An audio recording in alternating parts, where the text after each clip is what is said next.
Bwana Yesu asifiwe, mwana wa mfalme. Haleluya, haleluya. Mtumishi wa Mungu, nataka nikwambie kwamba kwenye haya maisha tunayoishi, jifunze sana kutokuwa mtenda wema sana kivile. Maana katika maisha haya na wanadamu tunaoishi nao katika dunia hii, ukiwa mtenda wema sana tena sana, nataka nikwambie kwamba utakutana na wengi ambao unaowasaidia, wengi unaowatendea wema, wengi wao watakulipa mabaya. Wengi wao watapasua moyo wako, wengi wao watapasua maisha yako na ndoto zako.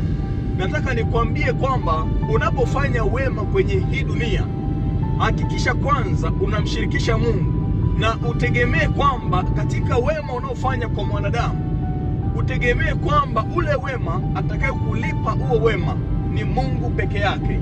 Atakaye kulipa ile roho yako ya kusaidia huyo mtu ama watu fulani, atakaye kulipa ni Mungu peke yake.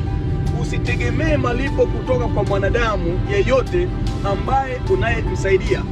Unaona, maana wanadamu wana tabia hii. Wanadamu wana tabia ya kutaka kusaidiwa kipindi fulani akiwa na shida fulani, ama kipindi akiwa na uhitaji fulani.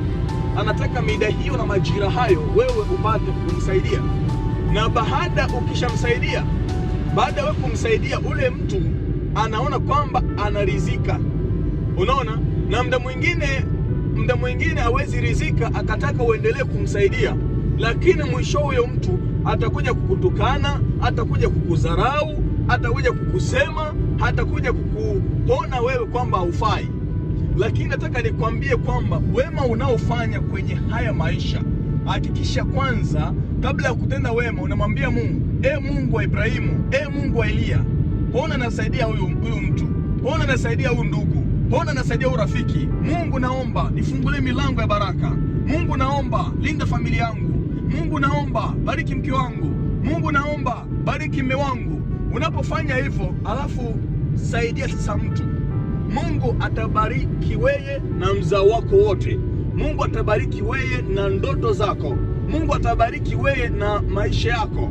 Kwa hiyo ndugu yangu, ukiwa sana una moyo wa kutenda wema sana sana, ujue kwamba utaharibikiwa.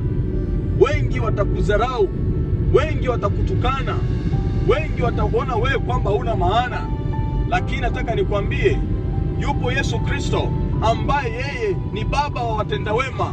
Yupo Yesu Kristo, hatakaa na wewe na atakubariki. Yesu atabariki mzao wako, atabariki biashara yako, atabariki maono yako, atakuongezea akili ya kimaisha, atakuongezea akili ya ubunifu kupitia wema wako. Cha muhimu wewe ni kwamba shirikisha Mungu, mtangulize Mungu kwa kila wema unaofanya. Wanadamu watakuvunja moyo, watakuumiza, watahakikisha wewe unakaa chini kabisa, maana ndio furaha yao. Hawana wema wa ulimwengu. Ndugu zangu, marafiki zangu, watumishi wa Mungu, hakikisheni wema wenu mnaofanya, hakikishe mnamshirikisha Mungu na mtegemee Mungu katika huo wema, atawalipa. Sio ndugu yako, sio rafiki, sio nani. Wanadamu hawana wema ndugu yangu. Hakikisha unamshirikisha Mungu na Mungu atakubariki. Ubarikiwe sana na Bwana. Tuko pamoja sana. Amina.